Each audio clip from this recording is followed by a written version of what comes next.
But going back to the pain part, it's any kind of pain I felt socially growing up. Always struggling with my weight, up and down, up and down, up, never confident with women as a result, or in sports. I did well in baseball till I was 13 or 14, but that's about it.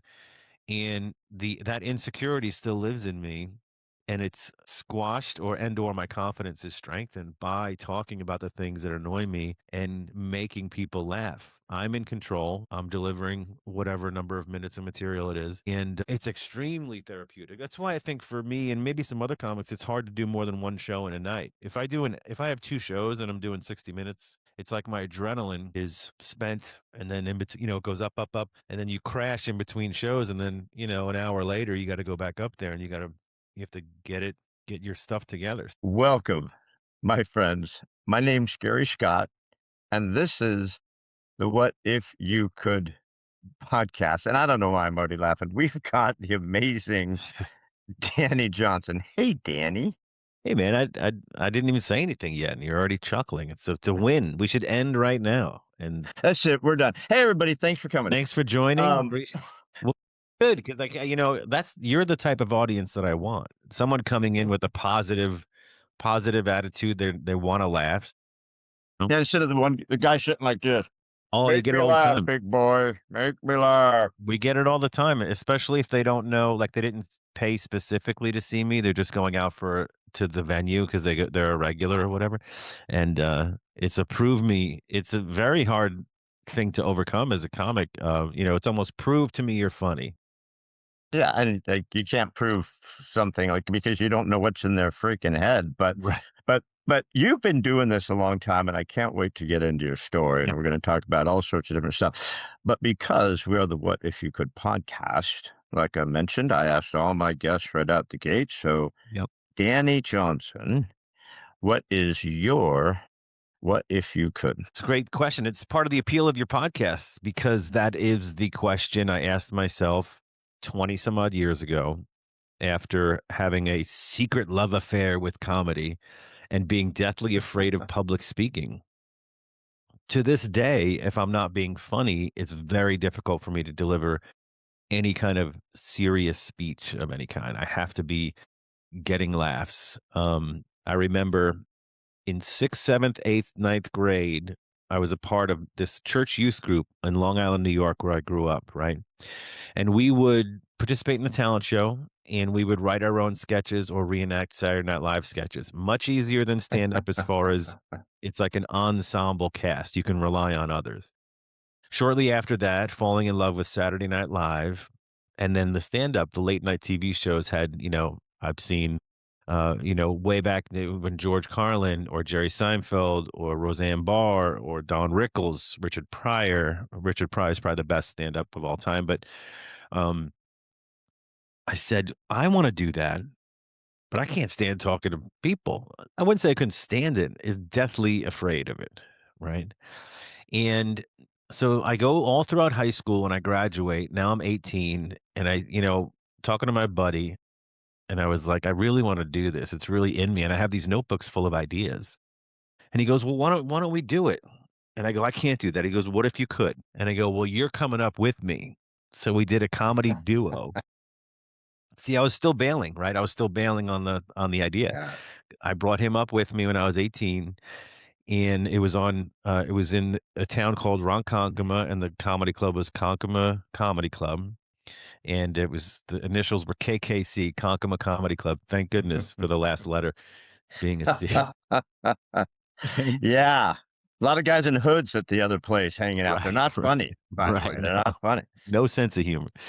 Um, and then I did not do it until post college, so I was still fearful.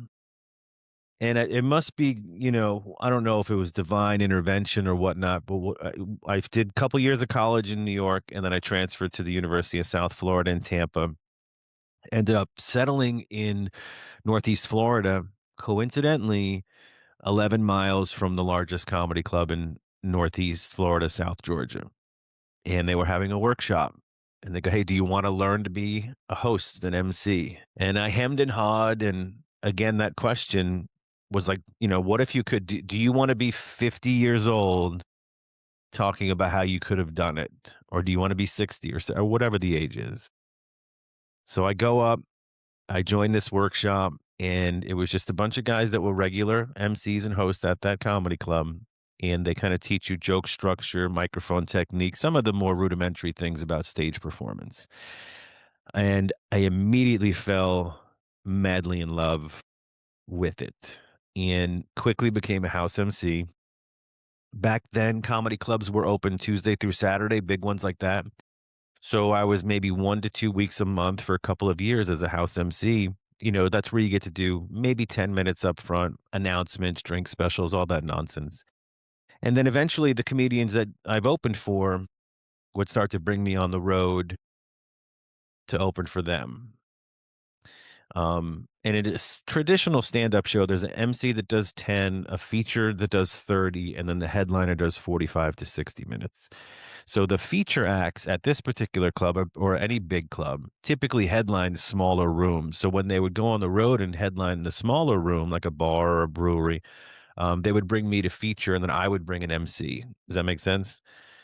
So you Yeah. had to build your act and build it. So, um, once I kinda got the confidence enough to conquer the "what if I could," I was hooked. I mean, my sunk my teeth into it, and I can't let go. It's my favorite, literally my favorite thing to do, and that's my goal in life is to make as many people laugh as possible. I have love comedy, and I remember the days you have to go to a movie theater to see Richard Pryor. Yep. He was that big, unless you wanted to go to the clubs, but I mean, he was literally in Mhm. movie theaters. And I took a course with a guy named Jerry Corley, and I Mhm. took a second course with Mitzi Shore, who has Oh, the interesting. Comedy Store, and it's hard. Yeah. It's hard, and especially you chose probably the most challenging type of comedy is to be a clean comic, Mhm. because it's easy to get up there and make a fool out of yourself just being, Right. saying all sorts of stupid stuff. But to be a clean comic, you have to actually be creative and funny. Yeah. I think dirty comics are creative and funny too. It's just in a different way. And I think what struck me was I probably cursed in my early years, of comedy. I shouldn't say probably. I did, but not intentionally. It just came, it was a matter of fact. And then I remember writing a joke or two that had the punchline was the curse word, and it was getting a huge laugh. And I was just kind of listening to myself because I record everything, and I was like, "I can write better. Can I write better?" Of course.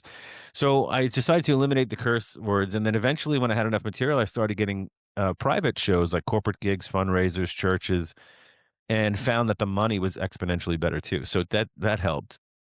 But the for me, the root of it is just an extension of my personality and loving the challenge of how do I make this maybe not sensitive topic, but something that is only getting a laugh because it's a shock and it's vulgar. How do I make that write that better and perform it and then deliver it to 300 strangers in Des Moines, Iowa and make it funny? I love that. It's like putting a puzzle together.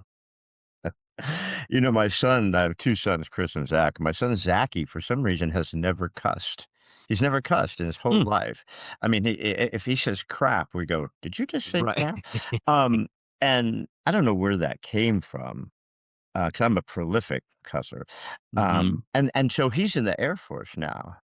And so when he first got in, the guys were like, "You don't drink and you don't cuss?" "Oh, Wow. no, we can't let this hold," right? So he ended up having a beer, in there, Right. but they still could never get him to cuss. Now he's in there, I guess, on 13 or 14 years. Kid's Wow. never said a cuss word at 32 years old. So, not everyone enjoys dropping the F-bomb every Right. third word. I mean, not everybody does. Hmm. And it does expand who you can play to, who you Yep. can entertain, especially the corporate gigs. Jerry used to tell me that all the time. Right. They like clean comedy.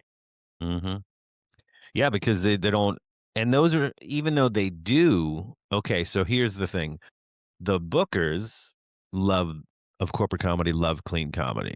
Not necessarily the audience, right? Because they have to provide clean comedy. They can't provide anything that would be offensive in any way because HR is there and it's not, it's lawsuit prone, right?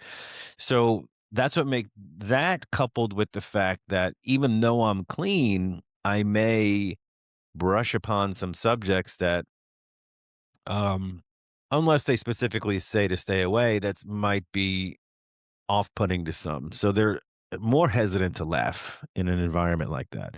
So they're very tough. And you'll even hear celebrity comics like Kevin James, Kevin Hart, some bigger names that do these corporate events and talk about just how hard they are because they are in front of coworkers and they're constantly thinking they have that wall, that filter of like, can I laugh at this in front of this person? Um, Yeah, yeah. so it could be as There's funny a as you want. there's a super famous guy, and as I had his name in my head, and I went to write it down, and it went away. And you may know who I'm talking about. Mhm. But he was on a family sitcom for years, where he's this goody goody Bob father Saget. guy. Yes, yeah, I knew he'd pick it up, right? And that's the only time I'd see him. I never watched the show, but I'd catch him Mhm. on the show occasionally. And then I saw him on a comedy stage. Mhm. I was like, "He's Jekyll and Hyde, man." I mean, Yeah. I was blown away how filthy that guy got up on stage, especially when Yeah. I'm thinking, "Well, I'm gonna get Mr. Goodies 2 Yeah. Daddy, right?"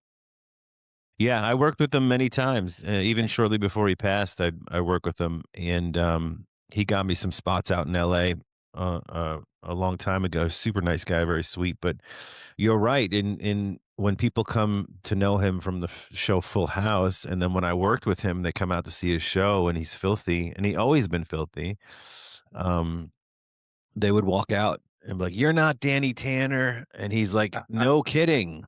This is real life?" Super funny, maybe one of the nicest guys I've ever met, or for sure one of the nicest guys I've ever met and talked to.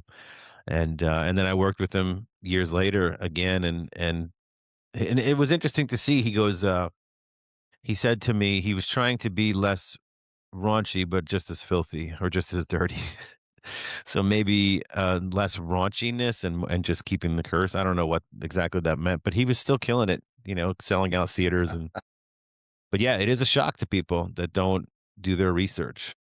Yeah, he was hugely funny. I enjoyed him very much. And, Mhm, when I was doing the Comedy Store, when I was doing those classes, it was so exciting to hang out with mhm. Mitzi Shore, and I didn't really care for Polly that much.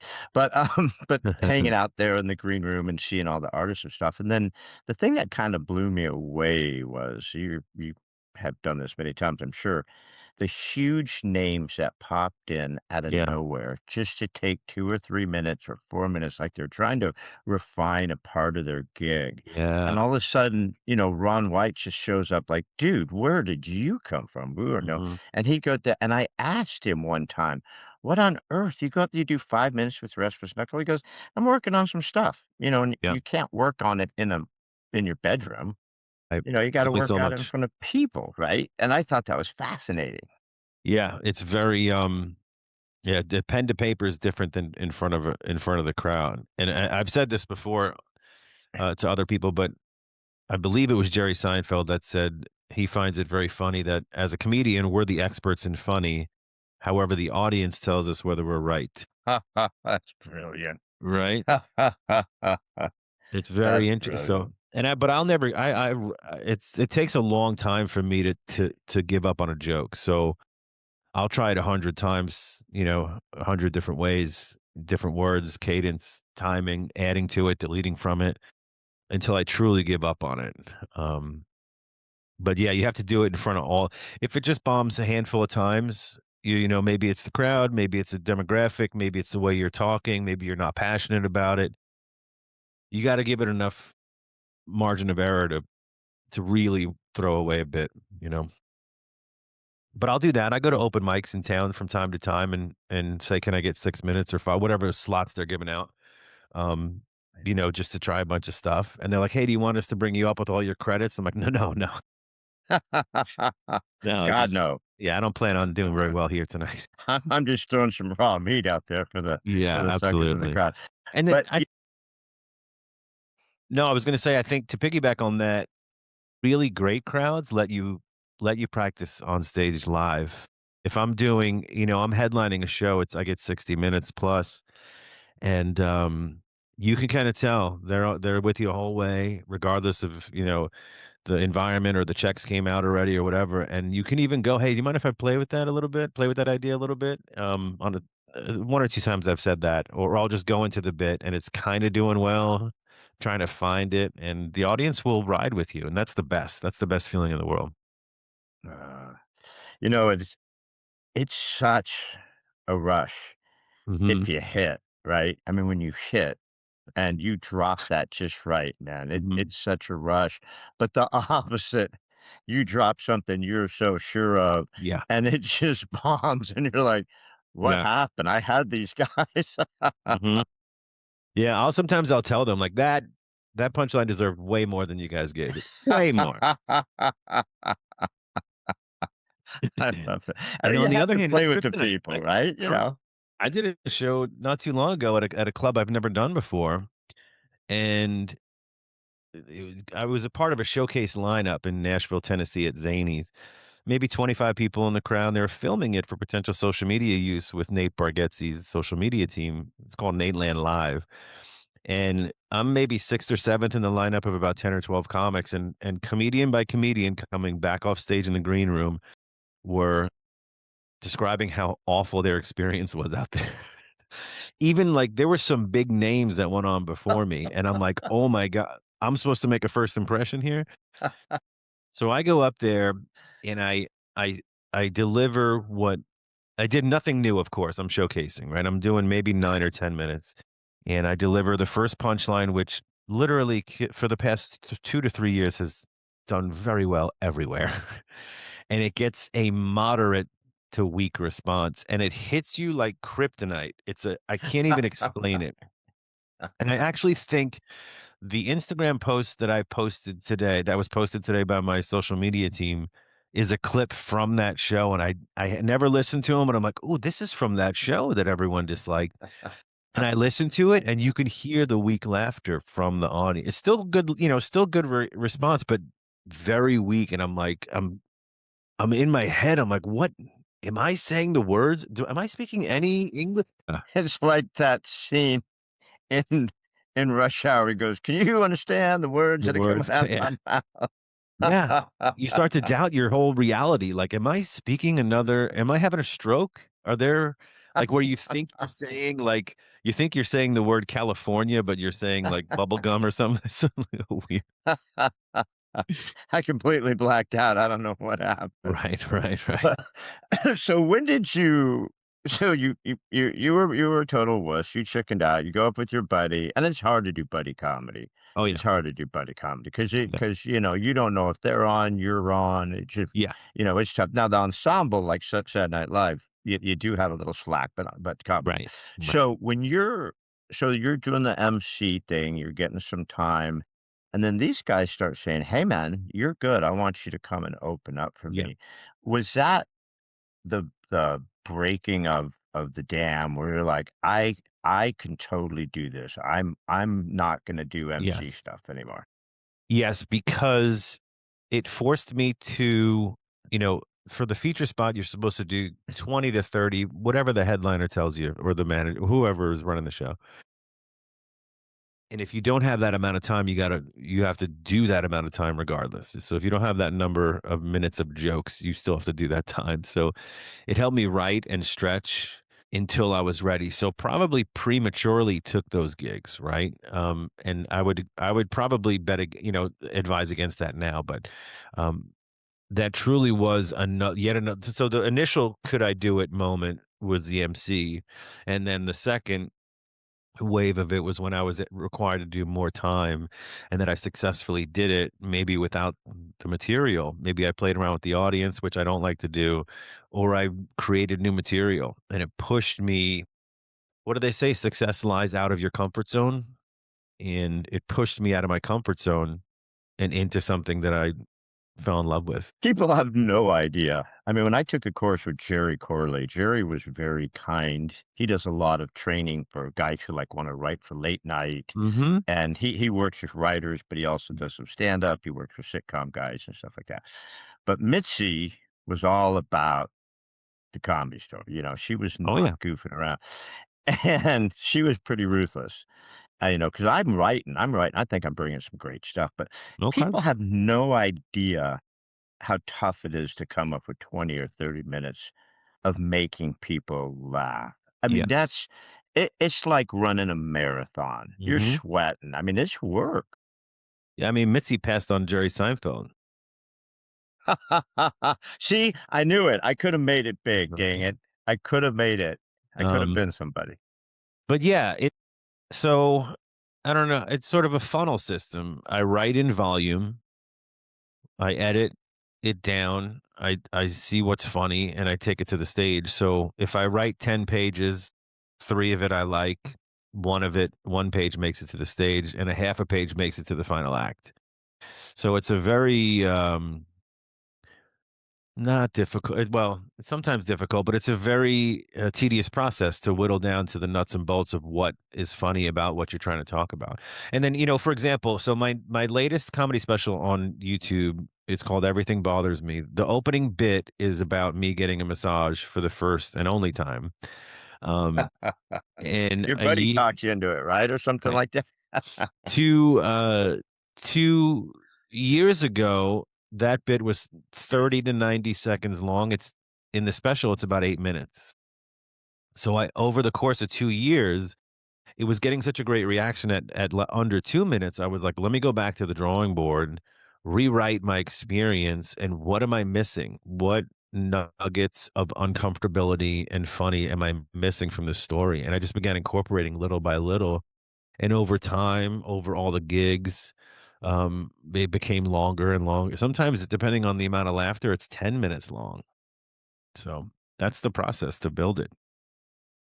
There's Henny Youngman and Rodney Dangerfield type comics, and then you've got storyteller like Yep. C.K. Lewis or Louis C.K. Right. type Right. storytellers, right?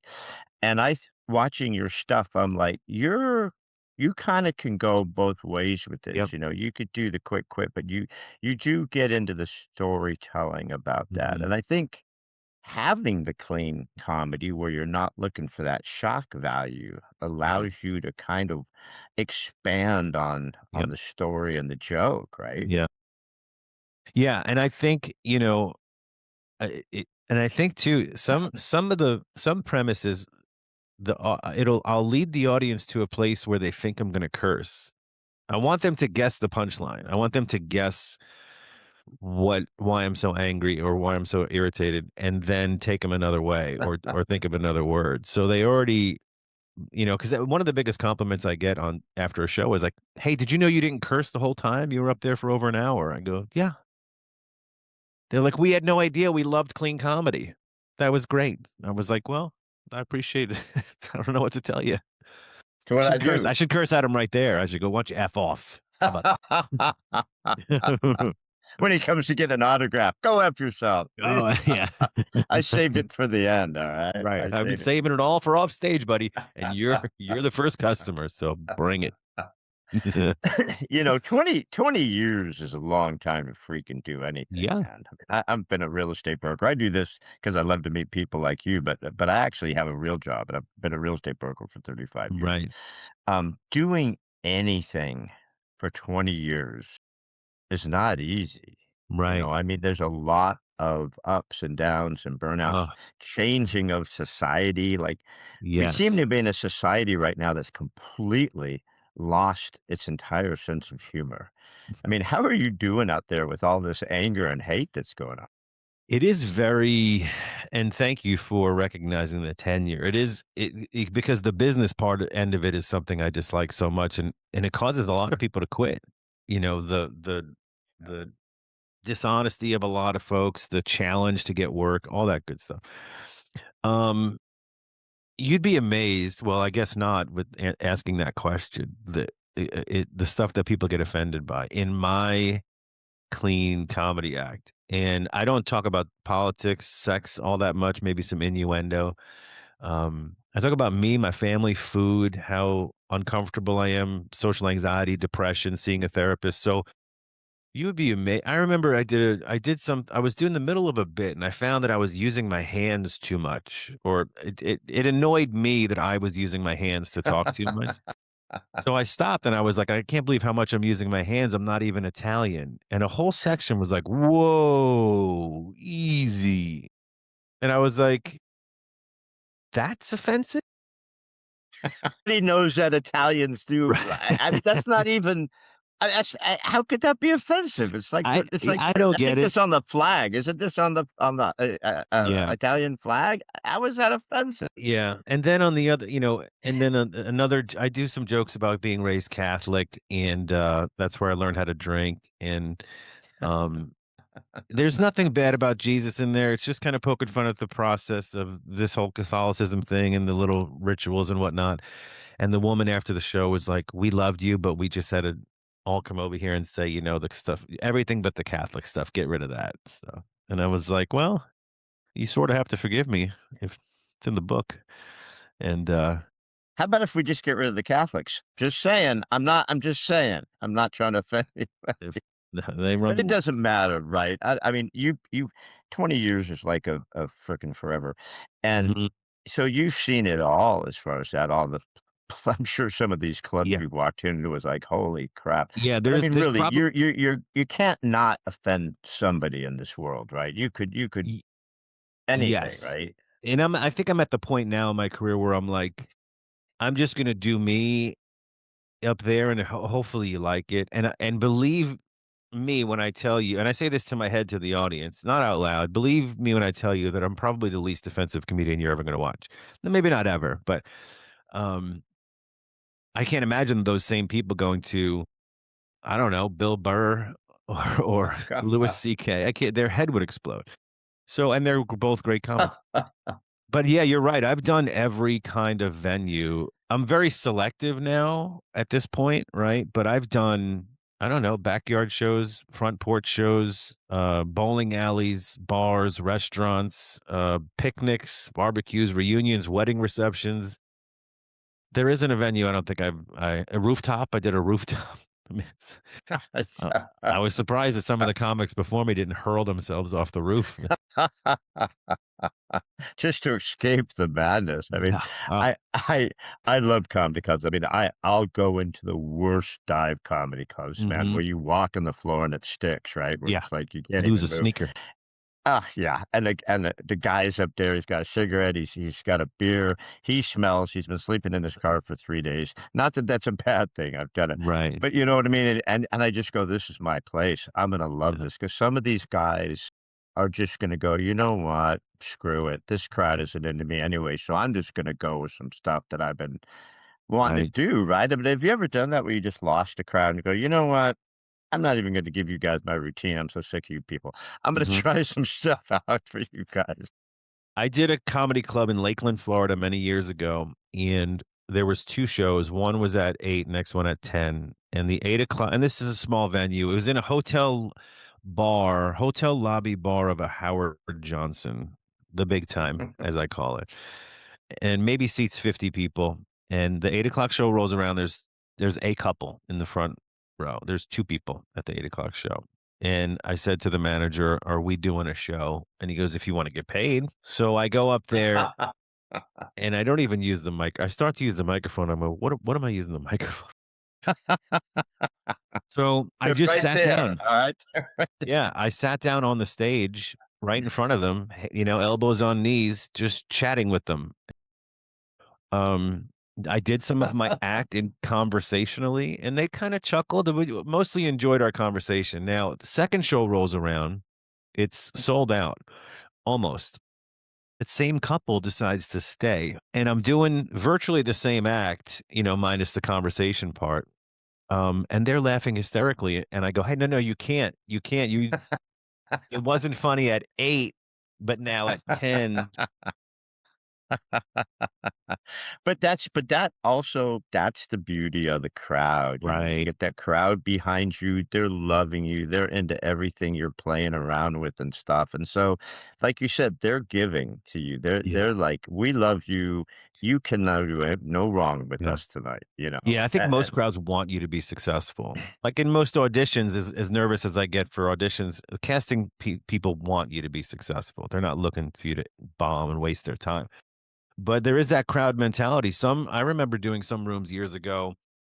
where it was like, maybe half full, and they just let them sit wherever the heck they want. So there's like 3 people over here, 18 people over here. I'm like, we need to pack, like, rope off the seats, and we need a pack mentality because when you get everyone laughing in the same rhythm, it's a beautiful thing. And it even gets a laugh too. If I have like the left side of the room is with me 100% and the right side is with me 25, like they're not, I go, I wish some of you would go sit over here. 'Cause my people are over here. You're Right. not my people. And I I need think more of you guys comedians over there. make a mistake though. They make a mistake that they'll start to favor the side that loves them, further alienating them. So what I'll try to do is, um, I'll try to start delivering the punchline dead center, and then I'll keep delivering further jokes, punchlines this way, hopefully to get because they're already with me. Hopefully, I get the people on the right to start laughing more, and then it kinda just eventually merges all together? There's a technique to it. Well, the whole thing's a technique to it. I mean, the Mhm. timing, the delivery, knowing when you're on, like you said, with the happy hands, you got the Gavin Newsom hands going, and Yep. you're like, whoa, whoa, whoa, I gotta stop this. To saying it like feel Italian is like offensive. Oh, gonna mug you when I get out. But the society today, not to keep Mhm. harping back on that, but Sure. when you when you're writing nowadays, unfortunately, you're clean, you're not political, you're not, Right. you could walk a pretty good line there, but still, it's like, does everything offend everybody? I mean, it's like, holy cannoli out there. Yeah. Well, it probably depends on where you are, but I think in generally speaking, people that go to a comedy show, the majority of them know that some things are gonna be said that potentially they won't agree with. I think people that are truly offended by a lot stay away from any kind of live performance really, or they have their own little bubble. But no, I think I just go and and it's funny I said I don't do politics. There's a new joke I have that I'm working through where I mentioned Trump once, and it's not pro or con. It's just in reference to something he did. So maybe it's a little bit against him.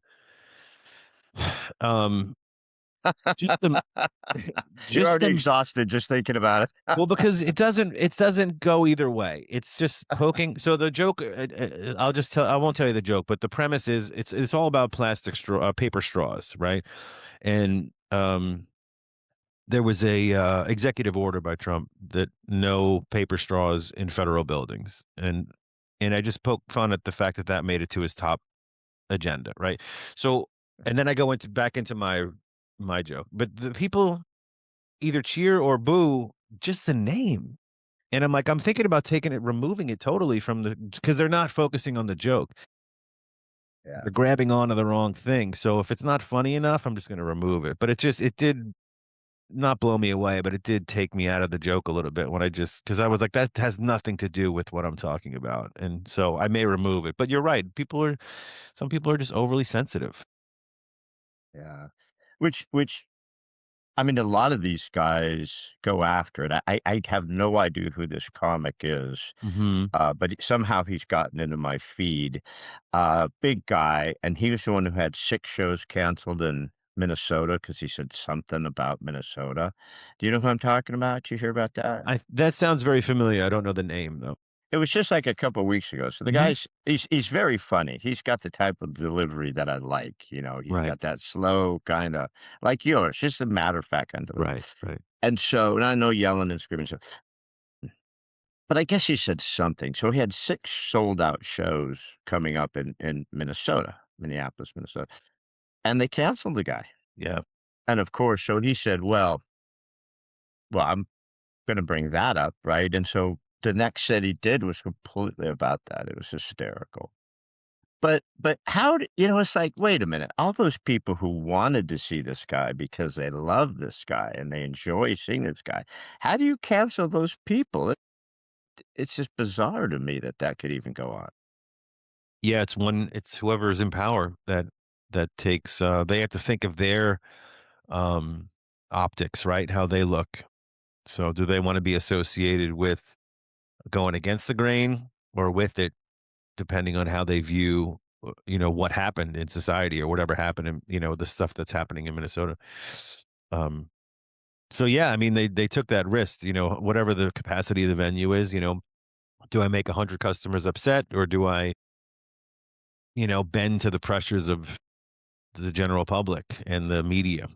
And so the owner has to make that call. And it's really, to me, the comedian is just going to take advantage of that and make it more publicity. So I would have had him, even if I believed I shouldn't have.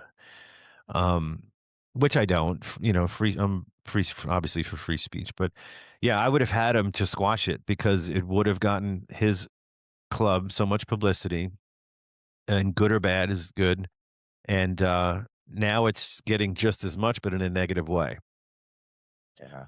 Yeah, I felt for the guy because initially I'm like, "Look, might be a small club somewhere. It's Hmm. been there a long time. Last thing you know, it needs is Mazel Tov cocktails coming through the whatever those things are Right. called, coming through the windows and Right. boycotts and people, ripping the place apart just to have this guy there, right? But Yeah. on the other side, I think to myself, you're a comedy club. I mean, that I mean, I remember Richard Pryor said something when he used to drop the N-word Hmm. constantly, right? And I remember he said he went to Africa for the first time and he looked around and he said, "Holy crap, where'd all these black people come from?" Yeah. And he was doing his shit and he said, "I'll never use that word again in my comedy Right. because now I I've said the find same it," thing. right? Yeah, So I've eliminated that from my act completely. well, you look like a guy who dropped the N-word a lot. Well, like what happened to the guy from Seinfeld, right? Michael, whatever his Yeah, face, he's just Richards, dropping yeah. N-word on. So it's like I just don't think. I mean, guys, you look way back. I mean, Richard Pryor dropped some stuff that'll make your skin crawl. You wouldn't even be able to say it now. It's like Blazing Saddles. They would never put Blazing Saddles in Yeah, theaters. or all in the family. Yeah, All in the Family. So is that healthy, you think? Is that like a good thing? Or do you think we're just like a bunch of wussies? Good question, that's a deep question. No, I don't know, I don't know that I'm qualified to answer that, but I think you should be able to the public will tell you, your ticket sales will tell you whether people want it or not. Um, and then it's up to the venue, to yay or nay it. And if that's they nay it, then you create your own venue. If you have an audience that wants it, give it to them. I may not agree with it, so I'm not buying a ticket. And if I don't want it Louis? in my part of town, I'll, if I feel so inclined, I'll lobby to have it not in my town. But I mean, that's not me. But I'm just giving an example. Like I think it should be allowed. But there's ways and avenues to show your agreement or disagreement. Um, but to make it like a bunch of like if we're a bunch of wusses, it is fascinating to me that there are so many people with so much time. If I don't like something, I give it zero time.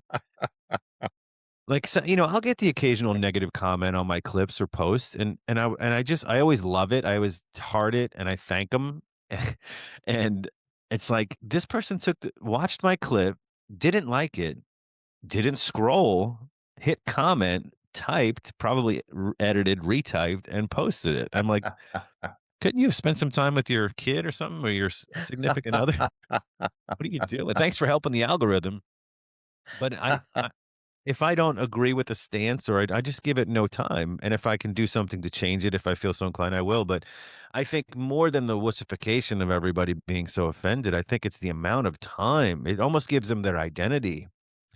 Um, this cause, or they find one other, group of people that are also against, whatever the cause is.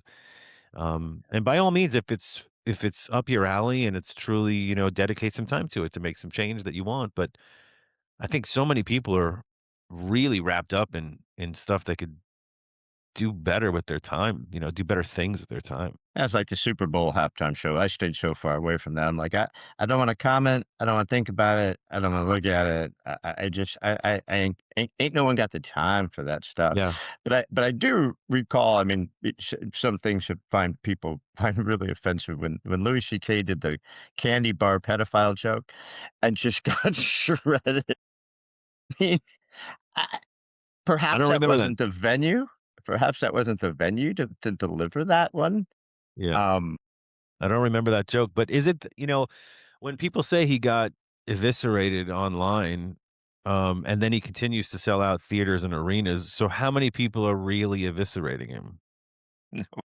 It's a very small amount of people that make a big splash because the media reports it, so it gives them the illusion or appearance that there's a giant number of people. It fascinates me a lot when I hear about comedians who are getting, raked through the coals in the media, and then I find out they're selling out a 3,000 seat theater, and I'm struggling to fill a 300, seat comedy club, and they're getting 10 times the crowd. So, is it as many people as we think? I don't think so. and like you said earlier, there isn't bad press anymore. All Yeah. press is good press, And by the you way, can I'll get get your flack name for out that. there. I'll get flack for saying that, "Is it that many people?" He's trying to diminish us, you know? Of course you will, of course you will. You know, being a huge comedy guy my entire life, I used to tape record All in the Family Mhm, and Carol Burnett's show because we didn't have a VCR, and I literally had a little tape recorder, and I'd tape even though most of Carol Burnett's show was sight gags, it mm, didn't matter. I knew in my head I could re-see it, and I'd re-listen to Carol Burnett and All in the Family because so classic. But, a lot of comedy and comedians, the tears of the clown, a lot of it does come from some sort of pain or some sort mhm. of shyness, being really shy, so you become the class Right, clown to kind of make yourself feel better. right. How much of that did you get to play with early?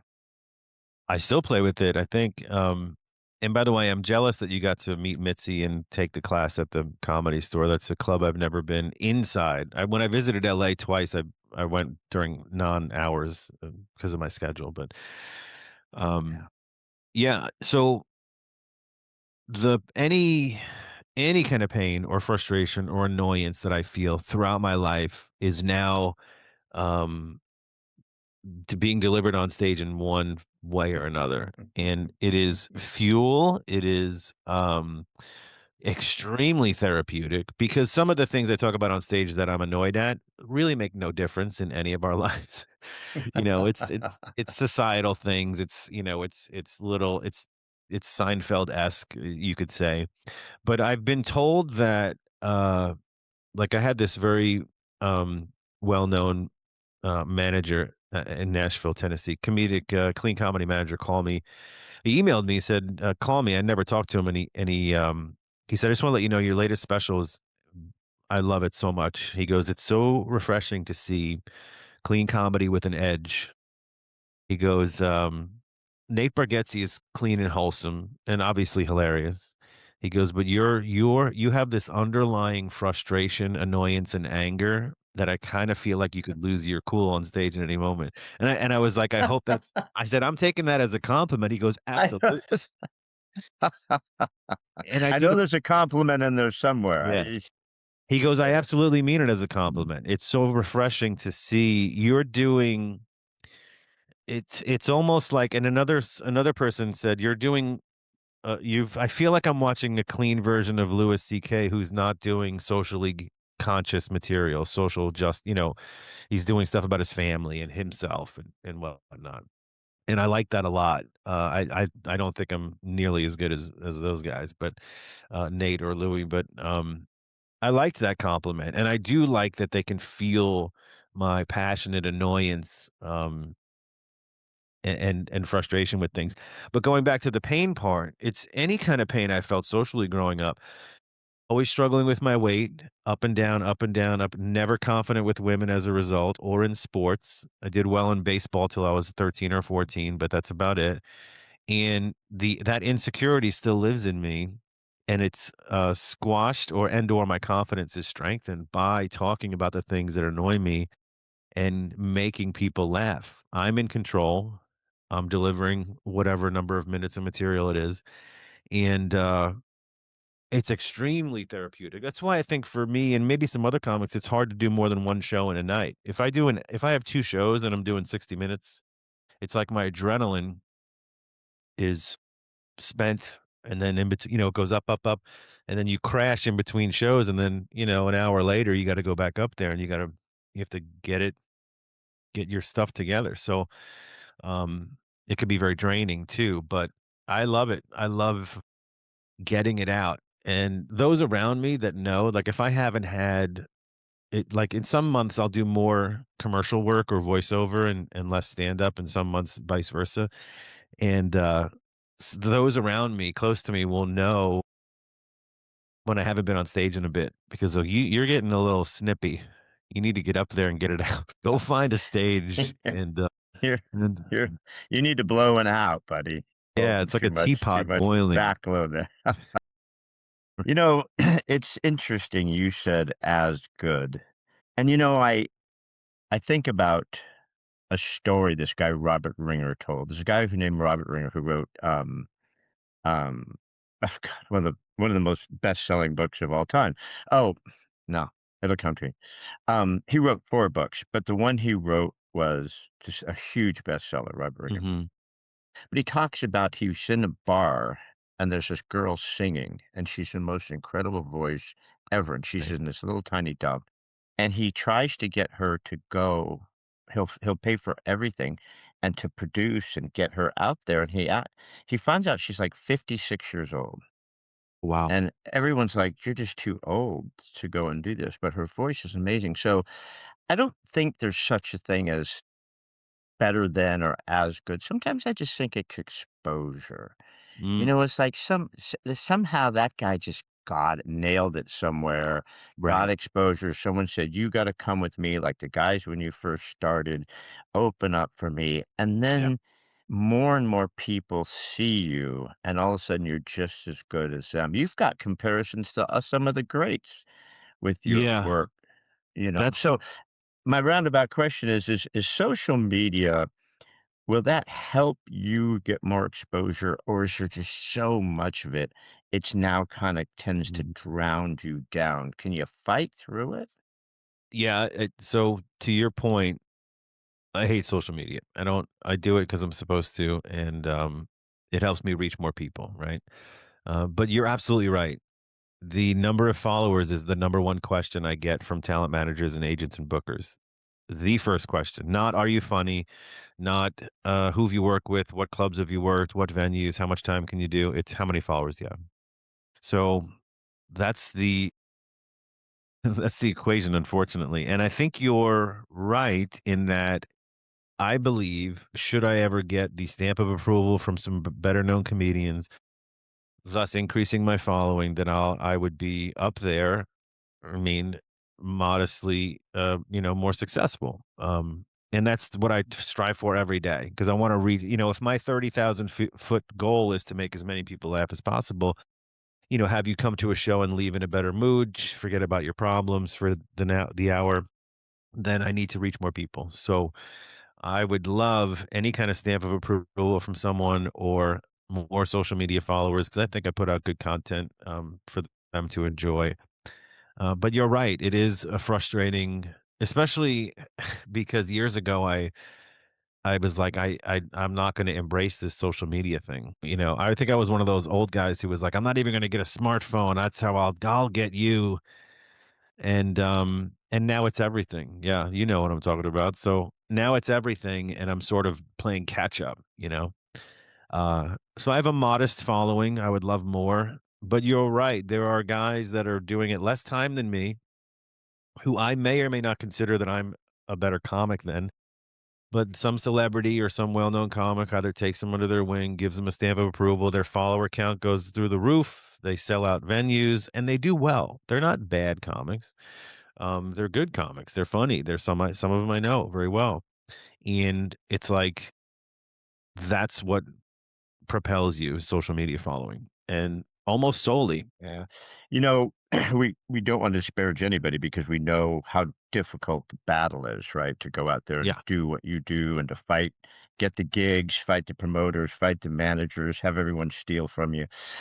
So it's hard to say, hey, I should be above that guy. But the fact of the matter is, you do see some guys and you go, how on earth is Mhm. that guy that popular? He's just not funny, Yeah. and he's offensive, and he's just, and I watched a lot of your stuff before we did this, and you're funny, and Thank you. it's very very clean. It's like Sebastian Maniscalco or whatever the heck his name is. Maniscalco, yeah. Yeah, I've seen him probably 6 times when he comes out here. He's very clean also. I mean, every once in a while he'll drop something, but it's all about his family. It's all about grandma with her boobs hanging out, stirring the sauce. Mm, But but it's rare. It's yeah, rare. And he's playing these huge things, but you're just as funny. You are. yeah. You're very funny, and I love your delivery. It's just Thank my type of delivery. I like thank you. you can marinate and enjoy the joke. It doesn't have to hit you in the face. Right. And I like that. So I'm I think trying to it be better at both. accepting compliments, so I'm trying to accept it. I've been around a lot of comedy in my day, so you take that as a compliment. But it's also another thing, like I think about that. How many times have you taken a shower? You may never have done this, but I can't tell you how many times I've taken a shower I and take a there's a shower hair on every the day. wall and there's a hair on the wall and I'm trying to smush and it makes me think of Jerry Seinfeld. Of course. Right? Yeah, From the stupid so sometimes it's just getting that one that just yeah, explodes, and of course, stupid social media, it gets all of a sudden it gets 10,000,000 views, and they go, "Who is this? Where'd this Danny guy come from? He must be yeah. brand new. I never" Yeah, right? 20-year overnight success, is that's what they'll Yeah. say.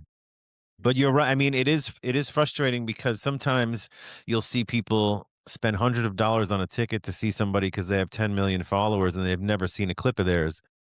And it may very well be a great show, I'm not saying it's a bad thing, but they equate number of followers to, "Oh, I wanna be a part of this." And some of the compliments I get on my especially my YouTube special is and this it's a backhanded compliment, but I take it as a compliment, is it's so nice to run into such a high quality produced show that's as funny as it is on such a small platform.